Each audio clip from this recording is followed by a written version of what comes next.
Sí, hoy les voy a hablar de algo hablando de cambiar de tema, ¿no? Hoy vamos a hablar de, bueno, me tocó lo mismo que a ti, Eh, de algo que no se habla mucho en jornadas científicas de médicos, obviamente, pero que es un tema que tiene mucha relevancia y que también está muy en la mirilla en este momento de los National Institutes of Health de Estados Unidos, en donde nosotros también somos parte de un proyecto. No tengo nada que declarar. Quería hablarles primero que soy investigadora del INDICASAT. Para los que no lo conocen, es una institución de investigación científica ubicada en la Ciudad del Saber. Estamos enfocados en enfermedades humanas, es ciencia básica, pero también hacemos ciencia e investigación clínica desde la unidad clínica ubicada cerca del Hospital San Fernando. En el INDICASAT somos 3 centros de investigación, biodiversidad y descubrimiento de drogas, que es uno de los programas más fuertes que tiene el país y más antiguos también en investigación. El Centro de Biología Celular y Molecular de Enfermedades, que también muy fuerte. Quiero que se metan, por favor, los estudiantes que están aquí a la página web y conozcan el trabajo que se está haciendo, porque yo sé que esta jornada también es para fomentar investigación entre los estudiantes y hay muchas oportunidades y ya firmamos un convenio con Paitilla, así que tienen oportunidades para hacer investigación por allá. Yo dirijo el Centro de Neurociencias, en donde por los últimos 10 años hemos estado enfocados específicamente en temas asociados al envejecimiento. ¿Y por qué envejecimiento? Bueno, algo que todos debemos saber como personas de biomedicina y ciencias e investigación, es que el mundo está envejeciendo y Panamá no se queda atrás. Estamos rápidamente, gracias a la medicina, las personas estamos viviendo más y más tiempo, quizás no en mejor salud, pero sí estamos viviendo más tiempo y a raíz de esto hay muchas prioridades, ¿no? Necesitamos tener data para saber cómo cambia la salud sobre el tiempo.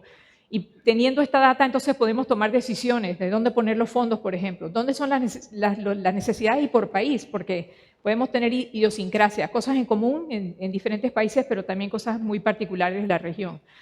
La región latinoamericana es una de las regiones que más rápidamente está envejeciendo y Panamá, al igual que la región, en el 2050, 1 de 4 personas vamos a tener más de 60 años. Imagínense eso, 1 de 4 personas en el 2050 vamos a tener más de 60 años, o sea, un montón de gente mayor.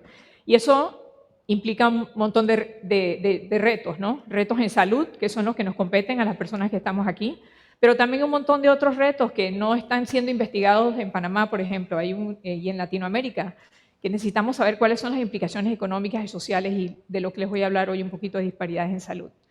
Bueno, ¿qué pasa cuando estamos envejeciendo? ¿Qué pasa durante el envejecimiento?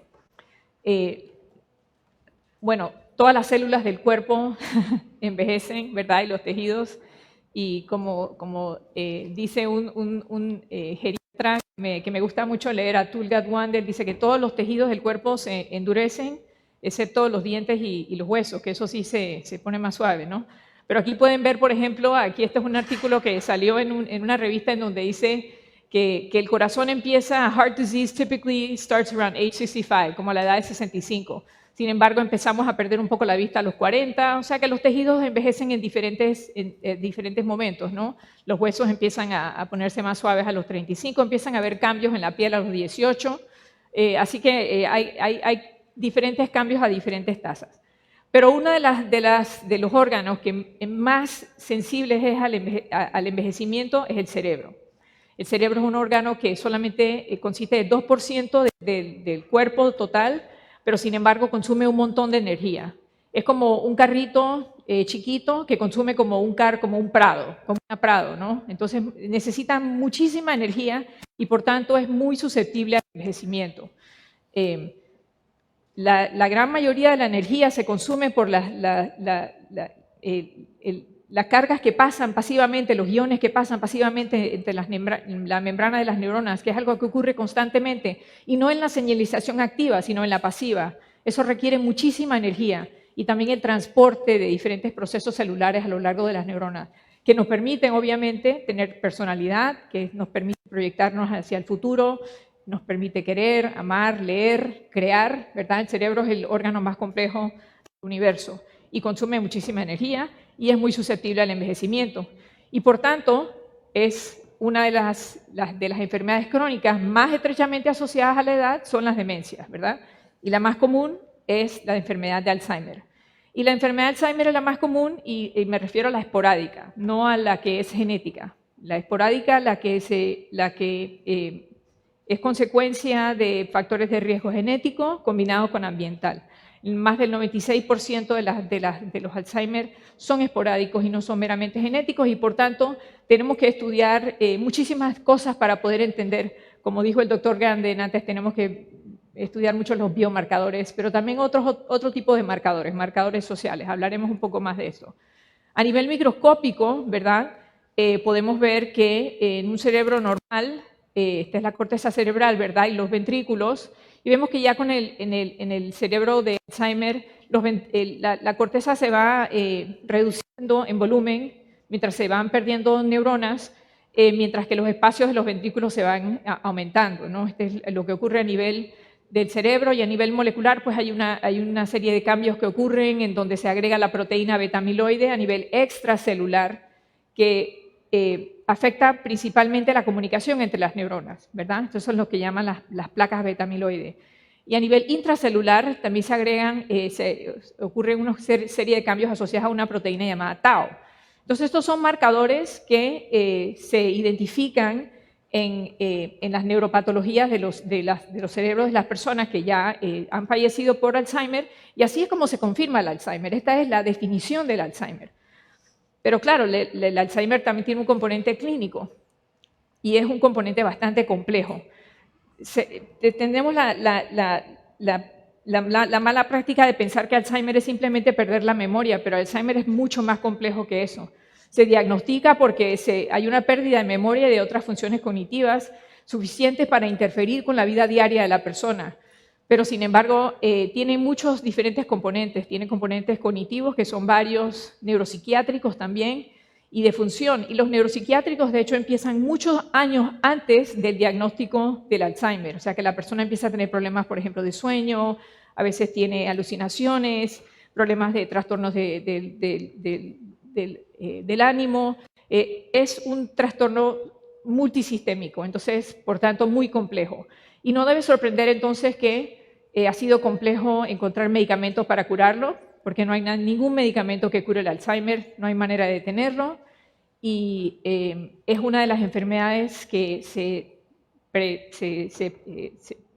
predice que va a explotar con el envejecimiento poblacional por estar tan estrechamente asociadas a la edad. Entonces, si se imaginan que una de 4 personas en el 2050 tendremos más de 60 años, yo seré una de esas personas si sigo viva, va a haber un montón de Alzheimer. Entonces, se espera una explosión de Alzheimer en el mundo y por tanto, mientras no tengamos un medicamento, tenemos que ver por dónde podemos meterle a esta enfermedad tan compleja.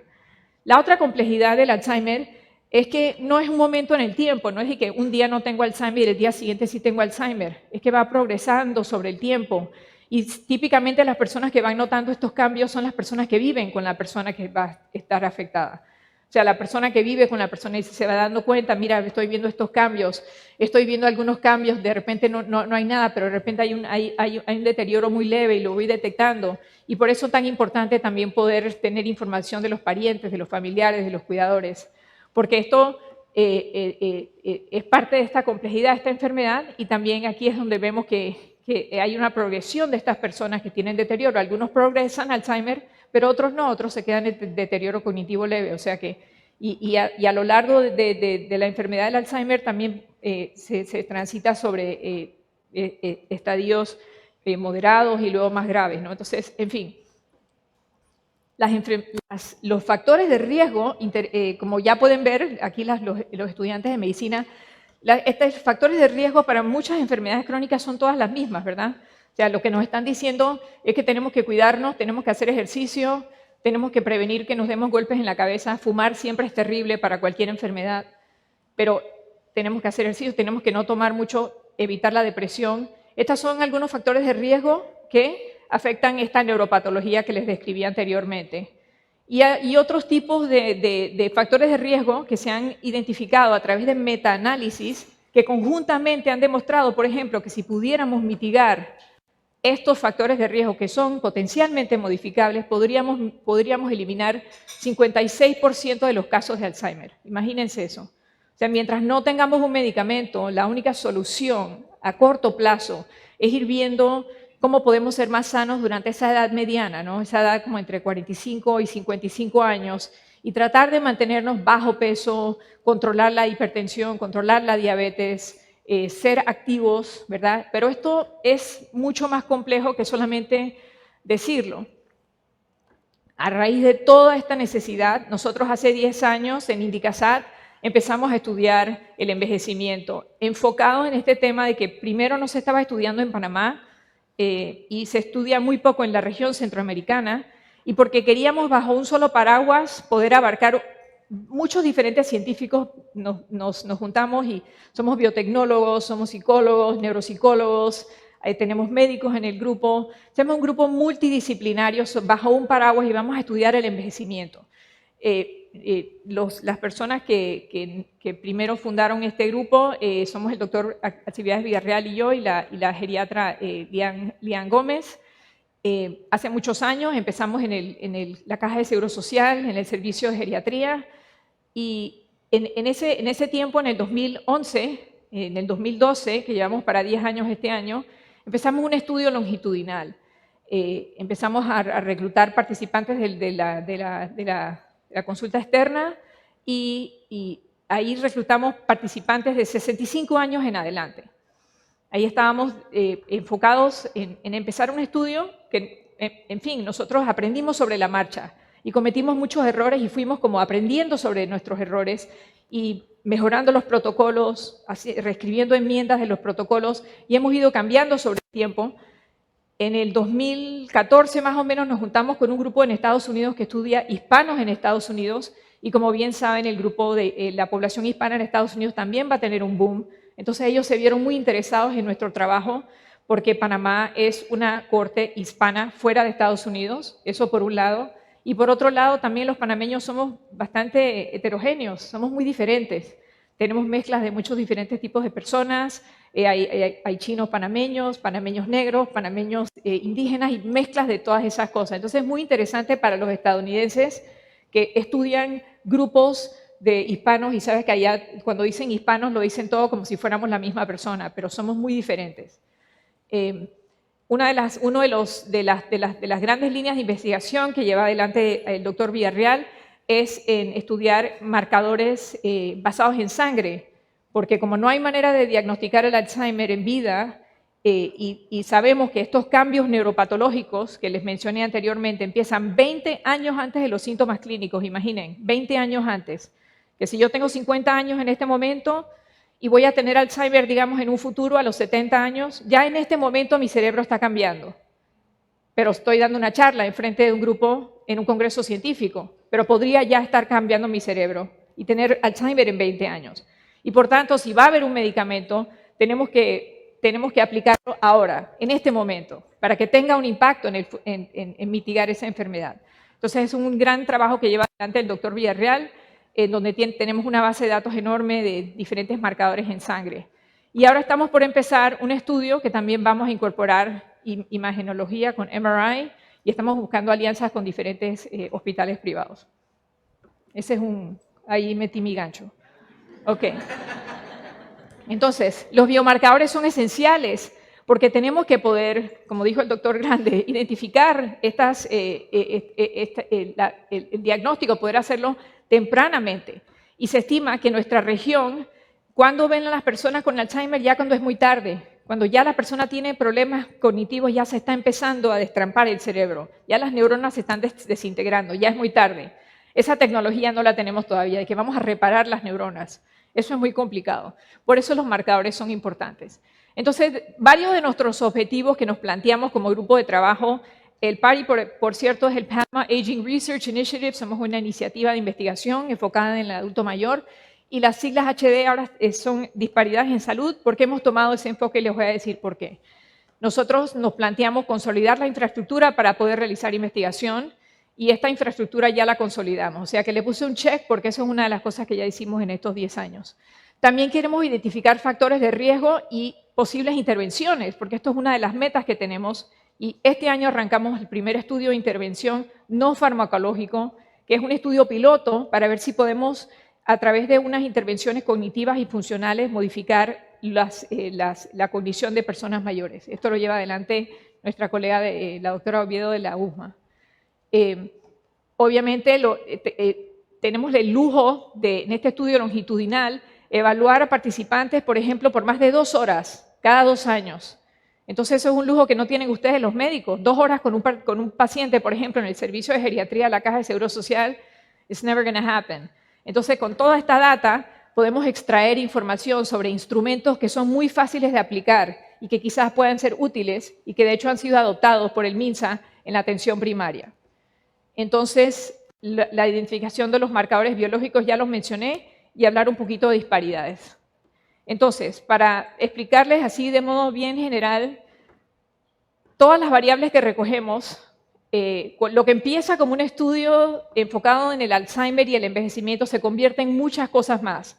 Porque en este momento estamos reclutando participantes de 50 años en adelante, o sea que bajamos de 65 a 60, ahora estamos en 50, y la persona tiene que estar sana, porque queremos ver quién va a progresar a peores estadios cognitivos.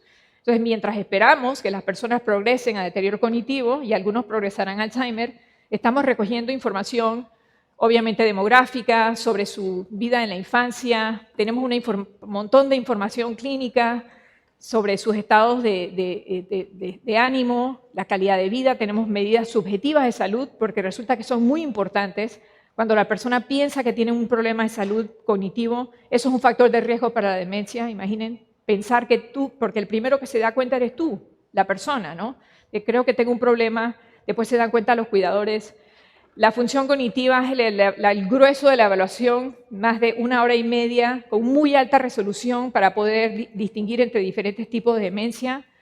Medimos cosas sobre, hacemos una batería de fragilidad, de actividades de la vida diaria y tomamos una muestra de sangre, donde ahí hacemos un análisis de un panel genético, todos los marcadores en sangre, y también tenemos muestras de líquido cefalorraquídeo.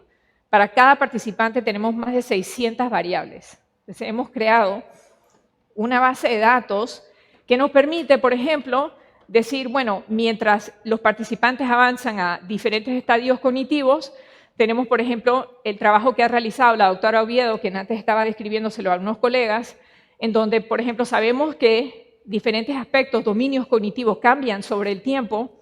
La doctora Oviedo ha creado una plataforma de evaluación cognitiva que es muy, muy útil, de muy alta resolución, y además ha capacitado a docenas de personas que hace 10 años quizás se hubieran dedicado a hacer psicología infantil y ahora se van a dedicar a hacer psicología geriátrica, que también es algo un aporte muy importante del proyecto y del programa, porque necesitamos personas, si vamos a ser todos viejos muy pronto, necesitamos personas dedicadas también a atendernos a nosotros, ¿verdad? Entonces, en el estudio de marcadores en sangre, nuestro colega en Estados Unidos, el doctor Cyril Bryant, y nuestros colegas aquí en Panamá, pues obviamente el doctor Alcibiades Villarreal, la doctora María Carreira, la doctora Giselle Rangel, están analizando una enorme base de datos de marcadores genéticos, de marcadores en sangre, que tienen que ver con desde marcadores inflamatorios hasta marcadores antiinflamatorios.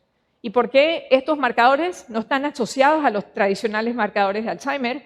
Pero como todavía no hay un medicamento y todavía no hay una cura para Alzheimer, la idea también es ir viendo otras vías de señalización que potencialmente pudieran estar asociadas al Alzheimer. Me quedan 2 minutos y todavía no he llegado a lo más importante. Ok. Bueno, los factores de riesgo que les describí anteriormente y por qué estamos enfocados ahora, además de todo lo demás que estamos haciendo mientras esperamos que progrese nuestra cohorte a diferentes estadios. Estamos enfocados ahora también en disparidades en salud y les voy a decir por qué. Esto es muy importante, encima tomando en cuenta el contexto que estamos viviendo en este momento, las protestas en la calle, ¿de qué se tratan? Se tratan principalmente de la desigualdad. No se trata principalmente de la corrupción, sino de la desigualdad y la consecuencia de esa desigualdad. Se ha mostrado, por ejemplo, en un montón de estudios que hay desigualdad incluso en la incidencia de Alzheimer. O sea que el riesgo, por ejemplo, sabemos que con la edad hay cambios en la memoria, pero que estos cambios ocurren en diferentes tasas, si eres de nivel socioeconómico alto versus bajo. Entonces hay algunos factores distales y también de la niñez que están impactando ese riesgo en la adultez de padecer Alzheimer. Hay mucha investigación enfocada en esto, no debe sorprender que la gente más pobre es la gente que tiene mayor incidencia de Alzheimer, lo desarrollan más temprano. También, por ejemplo, las personas afrodescendientes tienen hasta 4 veces más riesgo de Alzheimer. Y hay un montón de información que simplemente lo deja y que, bueno, hay un efecto de raza en la incidencia de Alzheimer, pero hay que llevarlo más allá. ¿Por qué? Porque no es un efecto de raza, no es que hay una diferencia particular entre la persona negra y la persona no negra, o la persona hispana y la persona no hispana, sino que la gran mayoría de los estudios a lo largo de los años y toda esta información que les di sobre los marcadores beta-amiloide y tau, la gran mayoría de esos estudios, más del 90% de los estudios clínicos que se han realizado en todo el mundo, se han realizado en personas blancas, no en personas latinas, no en personas en países como los nuestros, no en personas de color y mucho menos en personas indígenas. Entonces ha faltado esa perspectiva, ¿verdad? Estos marcadores que se han definido, cuando fueron a estudiarlos en diferentes poblaciones en Estados Unidos, se dan cuenta que ponderan diferentemente sobre el riesgo de Alzheimer incidente. Entonces, a raíz de esa información, se genera un montón de estudios enfocados en disparidades en salud y Alzheimer. Se generan, este es el issue de Nature del mes pasado, uno de los issues de Nature, enfocados en disparidades en salud, la ciencia de la inequidad y cómo estudiar las disparidades puede minimizar, puede hacer una justicia, una sociedad más justa. Todo un issue enfocado en eso, porque hay varios factores que contribuyen a las inequidades en la salud. Sabemos cómo pasamos nuestra niñez, qué tipo de educación tuvimos, fue privada, fue pública, vivimos en un área rural, urbana, qué oportunidades de trabajo tuvimos, no solamente el dinero, no solamente tener o no dinero, ¿verdad? Si tenemos acceso a agua limpia, si se va la luz constantemente, se va el agua constantemente, si tenemos que tomar transporte todos los días y a veces no hay transporte, hay que caminar más distancias, ¿verdad? Estamos más hacinados, tenemos factores psicosociales, sufrimos discriminación, ¿verdad? Todos en diferentes tasas. Entonces, nuestro estudio principalmente se presta para este tipo de análisis en este momento por toda esa data que estamos recogiendo, que a lo largo de los años hemos ido recogiendo más y más data acerca de estos factores sociales. O sea que mientras nuestros colegas en Estados Unidos han ido adecuando su protocolo y nosotros tenemos un protocolo que va a la par del de ellos para poder comparar, porque nuestra cohorte es bastante pequeña, 800 personas no es muchas personas. Hay estudios como el UK Biobank que tiene 160,000 participantes. Entonces, para nosotros poder sumar nuestra data a los demás, sumamos a Estados Unidos, este grupo de Estados Unidos que estudia hispanos, y a raíz de que la gran mayoría de la información recabada sobre Alzheimer y los biomarcadores ha sido recabada de personas blancas, ¿verdad? Miren los números, 83% de todos los estudios de National Institutes of Aging. 83%, el 90% del estudio más grande de Alzheimer en el mundo, el 90% son puras personas blancas. Entonces no refleja la diversidad de las personas en la Tierra. Entonces se pone el NIH como uno de sus milestones examinar estas diferencias para poder entender las disparidades en salud en Alzheimer. ¿Y estas disparidades en salud en qué consisten?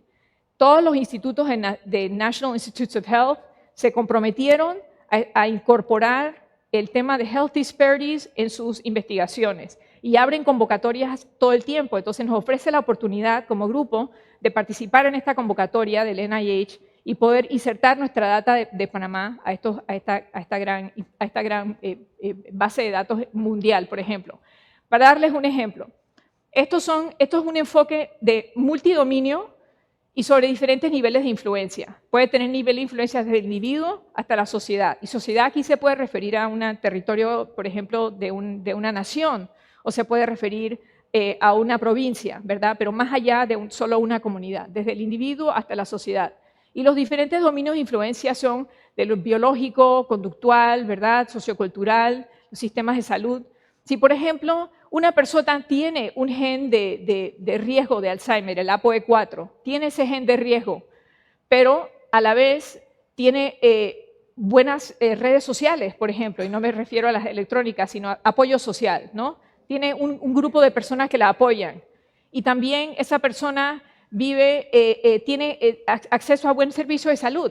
Y mucha investigación ha demostrado que ese riesgo genético se mitiga porque tienen estos factores de protección.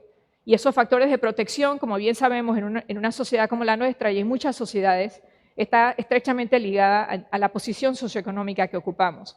Porque a la vez puedes no tener un riesgo genético, pero puedes vivir en un ambiente donde alguien fuma y también tú fumas, como alguien presentó ayer un caso donde esa persona fumaba por 15 años y además había alguien que fumaba con ellos, o sea, que eran second-hand smoke, más fumar, y puedes no tener un riesgo genético y puedes tener todo el apoyo social que quieras, pero puedes tener problemas de salud mental, por ejemplo. Entonces, ahí se van sumando los diferentes riesgos que conducen a tener un riesgo diferencial al Alzheimer. Entonces, a raíz de este compromiso, nosotros hemos adoptado un primer análisis de nuestra data viendo esto de los health disparities. Y hemos seleccionado empezar con el análisis de diferentes categorías de fragilidad. Esta es una evaluación que está muy bien sistematizada, consiste de unos criterios muy objetivos para determinar si una persona es frágil o no. Entonces, se aplica mucho en la investigación porque, como les expliqué, se puede recabar mucha información para ver si esta medida de fragilidad sirve para, por ejemplo, predecir quién está en riesgo de avanzar a peores estadios. La evaluación de fragilidad consiste en 5 diferentes elementos: actividad física, la velocidad de la marcha, la fuerza en la mano usando un dinamómetro, se mide en kilos, unas preguntas sobre pérdida de peso en el último año y algunas preguntas también sobre cansancio. Entonces, puedes cumplir el criterio de ser frágil en cada uno de estos. Si no eres frágil en ninguno, no tienes fragilidad. En nuestra cohorte en este momento, 35% no tiene fragilidad. Si eres frágil en 1 o 2, eres prefrágil y ya sabes que estás en riesgo no solo de avanzar a fragilidad, pero también en riesgo de muchas formas de demencia. Y si tienes 3 o más, ya eres frágil. Entonces, aquí hay algunas datas de cómo está distribuido esto en la cohorte que estamos evaluando en este momento. En el UK Biobank, recientemente, de hecho la semana pasada, se publica un estudio en donde analizan la data de hand grip solamente, la fuerza de la mano. Es un aparato muy, muy económico que hemos visto a lo largo de los años la gran cantidad de literatura que muestra lo bueno que es en identificar a las personas en riesgo. Algo que cuesta menos de $40 y lo puedes tener en tu consulta. Y le pides al paciente que apriete lo más duro que pueda por 3 segundos. Y la próxima vez que veas al paciente, le pides que lo haga de nuevo. Y si hay un cambio en ese hand grip, eso es un factor de riesgo para envejecer mal y envejecer mal cognitivamente, porque es una medida de la fuerza muscular y también del sistema nervioso periférico. Entonces, el UK Biobank analizó toda esta data de más de 190,000 personas con una mediana de edad de 56 años y 11 años de follow-up, y midieron el cambio en hand grip strength y muestran que el cambio en hand grip strength no solamente estaba asociado a cambios en cognición, a demencia incidente, pero incluso a cambios en las medidas que toman de MRI. O sea que algo tan sencillo y económico como un hand grip en un consultorio podría predecir quién va a sufrir neurodegeneración en un futuro. ¿Sí? Entonces, esto es muy poderoso. Pueden ver, por ejemplo, los diferentes modelos que se corrieron, hombres y mujeres, y aquí la cociente de riesgo, y hay un aumento de riesgo tanto para hombres como para mujeres, para todas las causas de demencia, Alzheimer y demencia vascular también. Entonces, nosotros desarrollamos, como les digo, esta es la primera vez que hablamos de esto en público, estamos primero testeando esto y viendo diferentes modelos de cómo hacer esto. Entonces, desarrollamos primero en una base de datos viendo nuestro hand grip data, en donde tenemos un range bastante amplio de participantes en este análisis. Aquí, por ejemplo, tenemos diferentes categorías de disadvantage, de desventaja, en salud, en educación, en economía, por ejemplo, en aspectos psicosociales. Entonces podemos ver aquí, por ejemplo, si tienes 2 o más enfermedades crónicas, decimos, bueno, tienes algún tipo de desventaja en esa categoría. Entonces, si lo tienes, te ponen un punto aquí. Y si tienes una ocupación de vida muy baja en complejidad, eso sabemos que afecta al cerebro y te vamos a poner un punto ahí también. Las complejidades va del 1 al 4. Y si tienes un income que está en el cuartil más bajo de toda nuestra cohorte, entonces te ponemos un punto ahí. O sea que puedes tener un máximo de 5 puntos. ¿Cómo son diferentes los frágiles de los no frágiles? Miren esto en baseline. Esto es una medida de la fuerza de la mano nada más. Son más viejos. Ahí le puse una estrellita porque para todo lo demás, tomé esto en cuenta en el análisis. Son 5 años en promedio más viejos los que son frágiles en esto, en lo de la fuerza de la mano versus los no frágiles. Pero son también más pobres, tienen menos educación, su ocupación de vida ha sido menos compleja, tienen más multimorbilidad, tienen más deterioro cognitivo, tienen más limitaciones, tienen más depresión, tienen más inflamación. Los niveles de proteína C reactiva son más altos en estas personas. Solamente la fuerza de la mano, controlando por la edad. O sea que ya de por sí estamos identificando personas que están en riesgo porque existe una disparidad de salud. Cuando vemos, por ejemplo, en un modelo de regresión logística, la que mejor le quepa la data, aquí está el efecto de edad y vemos que también los niveles de inflamación fuertemente predicen la fuerza de la mano y también este índice que hemos creado. Y aquí pueden ver el número de personas en los diferentes grupos que tienen o 0 o 5 de este índice de desventaja, ¿verdad? Ahora, si vemos fragilidad en conjunto, esos 5 aspectos que le dije, cansancio, fuerza en la mano, pérdida de peso, etcétera, y creamos una multidimensión de 10 diferentes cosas. Les doy algunos ejemplos. Le preguntamos a todos los participantes, ¿sientes que tienes problemas con tu memoria? Y los que dicen que sí, que son 42%, esas personas entonces tienen un punto en este índice. Queremos saber si tienen problemas de vista, si tienen problemas de movilidad, si tienen problemas de audición. Y si nos dicen que sí, si tienen por lo menos uno, caben ahí, del 0 al 10, ¿verdad? Hay una asociación significativa, dosis dependiente. Mientras más de estos tienes, más frágil eres, independiente de la edad, el sexo y las condiciones crónicas. Porque en este índice no incluimos las condiciones crónicas. Y vemos, por ejemplo, que fragilidad por criterio, el promedio es 1.71 de 10, este es 2.3 y 3.7 de estas 3 categorías de fragilidad. Y es significativo. Entonces, ya de por sí hemos identificado, sin haber, esta muestra, por cierto, en esta en particular, no tiene ningún tipo de deterioro cognitivo. Ninguno de los que tienen deterioro cognitivo son los más sanos, no están institucionalizados, no son dependientes, no están bajo los cuidados de nadie, son los más sanos. Los extraímos a los más sanos cognitivamente, y les calculamos esto y mostramos que hay un efecto sobre la fragilidad. Ok, bueno, ya para concluir, disculpen que me haya pasado, las disparidades en salud son evidentes. Hay un montón de papers que ya han hablado de esto a lo largo de los últimos 40 años. Pero las disparidades son variables. En Estados Unidos hablan mucho de etnia y de raza. En Panamá es un poquito más difícil hacer eso, porque somos un poco de todo, ¿verdad? Mi padre era estadounidense, blanco de Indiana, mi mamá cubana, medio negra, panameña, y cuando te preguntan qué eres, no sabes ni qué decir, ¿verdad? Y así somos todos, ¿verdad? Con excepción de las personas que son de los pueblos originarios y otros grupos, que de hecho no están representados en esta corte. Así que esto es una subestimación de las disparidades en las que nos queremos enfocar. El NIH nos da un llamado de atención de movernos más allá de un enfoque solamente de que quién está experimentando estas inequidades, identificar estos factores que pueden ser modificados para reducir las disparidades. Ya como hacer un matrimonio entre las ciencias sociales y las ciencias biomédicas, ¿verdad? Y hacer un enfoque en eso también, no solamente en biomarcadores y en lo que está pasando en el cerebro. Todo eso es importante, pero también esto es importante. Entonces, esto ya tiene mucho tiempo. Es hora de que las ciencias biomédicas también, por lo menos en Panamá, es otra manera de que la investigación pueda aportar a los problemas sociales que estamos teniendo. Agregué estos son nuestros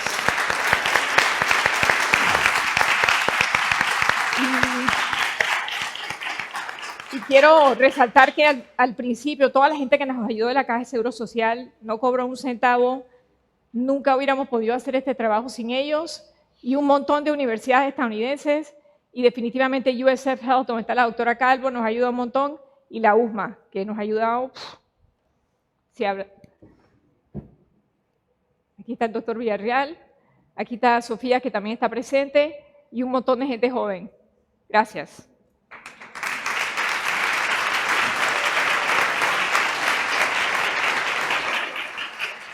Muchas gracias. Listo. Sí, muchísimas gracias, Gabriel. Dan ganas como de 2 horas de preguntas. A uno se le ocurren, no sé, a mí se me ocurrieron ya un montón de cosas que uno pudiera hacer. Claro, algo tan simple como medir el hand grip y hacer un determinante del pronóstico de pacientes con insuficiencia cardíaca o con un montón de otras enfermedades. O sea, facilísimo. Y es una cosa, es un recurso barato y que hay que saber. Entonces, se pueden hacer un montón de cosas. Se puede. Ok. Tengo algunas preguntas que nos ha mandado el público. Por ejemplo, esto es más política que, pero bueno, aviso. ¿Qué impacto tendría la reciente decisión del gobierno de congelar precios de 10 productos a corto plazo desde el punto de vista del valor nutricional de esos productos, que es un tema que se ha estado discutiendo mucho? Claro, ningún impacto. O sea, congelar el precio de esos productos que no tenían ningún valor nutricional, Claro. yo creo que no tendría ningún impacto. Lo digo. Esta ya puedo casi contestar yo. ¿Está el panameño condenado a sufrir enfermedades crónicas y Alzheimer? Uf. Yo hubiera contestado facilito. Sí. Es que todos los países hay una tasa muy alta de enfermedades crónicas. Entonces, aunque somos un país tropical, tenemos que movernos de ese modelo de la malaria y el Chagas y el dengue, porque los problemas en Panamá son otros. Y de hecho, la investigación en enfermedades crónicas es casi nula. Por ejemplo, nadie está estudiando la biología cardiovascular. Nadie estudia eso, de la enfermedad cardiovascular. Nadie estudia la biología del cáncer en Panamá. Nadie. Imaginen, del cáncer, la biología. Y eso hace falta. Hay expertos en malaria, y en malaria, ¿cuánta gente ha muerto desde el 2000 de malaria? Una persona. O sea, es que creo que también el gobierno tiene que enfocarse en las enfermedades que son prioritarias para el país. Así que sí, creo que podemos modificarlo, pero sí, el panameño, estamos como en 30% de obesidad y ya ese es uno de los número 1 factores de riesgo de problemas neurodegenerativos, ¿no? Como el 30% de las mujeres y hombres también. Bueno, esto va de la mano de lo anterior. Nuestro tipo de alimentación sumado al sedentarismo como que aumentará las cifras de Alzheimer y demencias. Pues sí, es lo que las aumentará, sí, pero por eso también las políticas tienen que ir de la mano. O sea, la gente dice, podemos criticar el tema de que somos sedentarios, pero ¿a dónde podemos caminar? Claro. Nosotros no somos Madrid, por ejemplo. En Panamá no hay dónde caminar. En Panamá, no, a menos que te vayas al mall, ¿dónde podemos caminar? O sea, ¿dónde se puede caminar? Dice que en Costa del Este. O sea, pero ahí no vivimos la mayoría. Entonces, por eso es que las políticas de salud tienen que ir de la mano de estas cosas. Las políticas sociales. Así mismo. Y de infraestructura. Así es. No, a ver, y hay cosas que uno habla muchas veces cuando uno va a otros lugares y uno dice, bueno, y aún en Panamá tenemos uno tuviera buenas aceras o sea, en Panamá a las 12 del día uno dice, oye, voy a ir a comer aquí a 1 kilómetro y uno va a comer a 1 kilómetro y cuando viene de regreso se suelta un aguacero que uno ni se sospechaba. O sea, hay otra serie de elementos. La humedad y el calor de Panamá no hace fácil. Uno en países europeos uno puede caminar 2, 3 horas y pues no te cayó agua encima, no sudaste que tienes que llegar a darte un baño cuando llegas de vuelta. Entonces tenemos que adaptar nuestra situación. En algún momento yo leí de que en algunas de estas ciudades parte del tema era sembrar árboles cerca de las aceras para que hubiera sombra, para que la gente decidiera caminar. Claro. Ese tipo de cosas. Sí, claro. Es que por eso todas esas políticas tienen que ir de la mano. O sea, tiene que haber más parques Yo le contaba a alguien que en Estados Unidos, que en Panamá, por ejemplo, en Panamá tenemos un parque muy grande para los extranjeros que están aquí, un parque que se llama el Parque Omar, y que aquí en Panamá le decimos el parque. Entonces, el parque, porque como es el parque, entonces así de pocos parques hay, ese es el punto. Porque debería haber un parque en todas las comunidades. Mira, es que Ese es el y mejor ejemplo. eso es parte también de las disparidades en salud.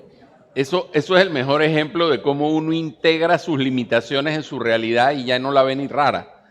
Ok, ¿cuál dirías que es la herramienta más importante para diferenciar esto de la función cognitiva desde temprano? Yo en una ocasión te escuché decir que si uno se da cuenta que uno está teniendo algún tipo de pérdida cognitiva, uno todavía no está tan grave. Así es, así es. Todavía no. Si te puedes reír sobre el tema de que se te pierden las cosas, todavía no tienes un problema cognitivo. Porque si te estás riendo, estás reflexionando sobre eso, ya es un proceso mental avanzado. Y muchas de las cosas que nos quejamos de nuestro déficit cognitivo son problemas de desorganización y de mal planeamiento, ¿no? O sea, hay que usar los recursos como los teléfonos móviles para hacer listas, o por ejemplo, se te pierden las llaves, pon las llaves en el mismo lugar todos los días entonces, porque la vida está complicada y no tenemos que complicarla más. Pero si podemos reflexionar y podemos reírnos al respecto, entonces todavía no tenemos ese problema. Pero si se te están olvidando cosas, por ejemplo, o si estás poniendo cosas en la refrigeradora que no van ahí, o si llegas a un sitio, por ejemplo, sales y no sabes por qué estás ahí, no te acuerdas por qué llegaste, y esto recurre, sí, creo que y las personas a tu alrededor también están notando algo, entonces sí, probablemente, pero eso también tenemos un problema, porque en atención primaria no tenemos una buena manera de detectar a estas personas. Y ese es el reto que tenemos todos los países, detectarlos en la atención primaria, no cuando lleguen a ver a la neuróloga. Hay que detectarlos en la atención primaria. Por eso estos instrumentos básicos que todo el mundo pueda aplicar o que las personas requieran que requieran poca inversión y poco tiempo para aplicar, esos son los instrumentos que tenemos que utilizar. Ok, y otra pregunta interesante, ¿desde qué edad comienzan ustedes a medir los parámetros de fragilidad? En su cohorte desde 50 se lo aplican a todo el mundo. Lo hacemos recogemos toda nuestra información en todas las visitas. O sea, son 2 horas y más de un montón de evaluaciones, todas las visitas, cada año y medio, cada 2 años, así es. Eso lo hacemos cada vez que viene el participante, la participante, hacemos toda la batería, porque así vamos viendo cambios sobre el tiempo, es la única manera de ver, porque algunos parámetros cambian y otros no, ¿no? Y son tantos parámetros. Mire, esto no se me había ocurrido. Entre lo que se pregunta en la encuesta en Panamá, se ha medido si juegos como el dominó, el bingo o algo de estos juegos que tienen cierto efecto numérico, ciertos datos numéricos, cuando son practicados en la tercera edad, previenen de alguna forma el deterioro cognitivo. Siempre nos dicen, si quieres haz sudoku. Ahora, entre hacer sudoku y hacer bingo hay una distancia. Sí, hay una distancia. Vamos a ser realistas. Pero, ¿han hecho algo de evaluación? O sea, ¿en Panamá? ¿En Panamá? No, porque no nos alcanza hasta allá. Esas preguntas no las hacemos, pero las pruebas cognitivas agarran, o sea, pueden captar ese nivel de detalle, por ejemplo. O sea, las diferentes pruebas pueden ver qué dominios y subdominios están afectados en ese punto en el tiempo. Pero lo cierto es que esos juegos sí ayudan, pero lo que no debemos hacer es meternos en un patrón, ¿no? No hacer lo mismo todo el tiempo. El cerebro se nutre de la novedad y hay que darle novedad. Y una de las mejores maneras de darle novedad es tener interacciones sociales, porque las interacciones sociales son infinitas, todas las conversaciones son diferentes. Así que esa es la mejor manera, es darle novedad al cerebro. Si vas a hacer sudoku, bien, pero si solo haces sudoku todo el tiempo, entonces solo estás nutriendo como una vía del cerebro. Ajá. Hay un TED Talk de un profesor que habla que uno de los principales determinantes creo que es la longevidad, lo que él habla, es la interacción social. Y miden una serie de parámetros y llegan a la conclusión que una de las cosas más útiles para el desarrollo de la persona y para que la gente viva más tiempo es que interaccionen socialmente con sus amigos, con su entorno, con otras personas. Tener 2 amigos cercanos o pareja, o sea, 2 personas con quien interactúas y es suficiente para protegerte. Mira, al final todos vamos a enfermar y vamos a morir. Esto no se trata de la inmortalidad, pero se trata de extender lo que llaman en la medicina el health span, ¿verdad? Lifespan ya lo hicimos, pero ahora hay que trabajar más en el health span. Entonces, tener amistades, tener relaciones sociales, no abandonar a las personas mayores, incluirlos en conversaciones, salir de nuestros teléfonos, ¿verdad? Porque eso no cuenta como interacción social. Bueno, muchísimas gracias, Gabriel. Gracias. Sí.